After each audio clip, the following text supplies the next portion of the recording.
அன்பிற்கினிய சகோதர சகோதரிகளே, நபிகள் நாயகம் ஸல்லல்லாஹு அலைஹி வஸல்லம் அவருடைய மரணத்திற்கு பிறகு முகீரத் இப்னு ஷுபா ரலியல்லாஹு அன்ஹு அவர்கள் முஆவியத் இப்னு அபீ சுஃபியான் ரலியல்லாஹு அன்ஹு அவர்களுக்கு ஒரு கடிதம் எழுதுகிறார்கள்.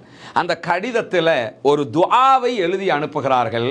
நபிகள் நாயகம் ஸல்லல்லாஹு அலைஹி வஸல்லம் அவர்கள் தொழுகையை முடித்துவிட்டால் ஒவ்வொரு தொழுகைக்கு பிறகும் இந்த துஆவை ஓதுவார்கள். முஆவியாவே, நீங்களும் இதை ஓதி வாருங்கள் என்று சொல்லி ஒரு கடிதம் மூலமாக நாட்டின் ஜனாதிபதிக்கு முகீரத் இப்னு ஷுபா ரலியல்லாஹு அன்ஹு அவர்கள் எழுதி அனுப்புகிறார்கள். அது என்ன பிரார்த்தனை என்று சொன்னால், லா இலாஹ இல்லல்லாஹு வஹ்தஹு லா ஷரீக லஹு லஹுல் முல்கு வ லஹுல் ஹம்து வ ஹுவ அலா குல்லி ஷைஇன் கதீர். அல்லாஹும்ம லா மானிஅ லிமா அஅதைத வ லா முஅதிய லிமா மனஅத வ லா யன்ஃபஉ ஸல் ஜத்தி மின்கல் ஜத்து.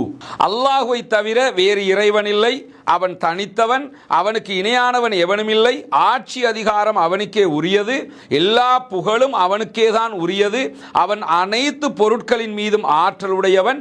இறைவா, நீ கொடுப்பதை தடுப்பவர் யாருமில்லை, நீ தடுப்பதை கொடுப்பவரும் யாருமில்லை, எந்த செல்வந்தரின் செல்வமும் அவருக்கு உன்னிடம் பலனளிக்காது.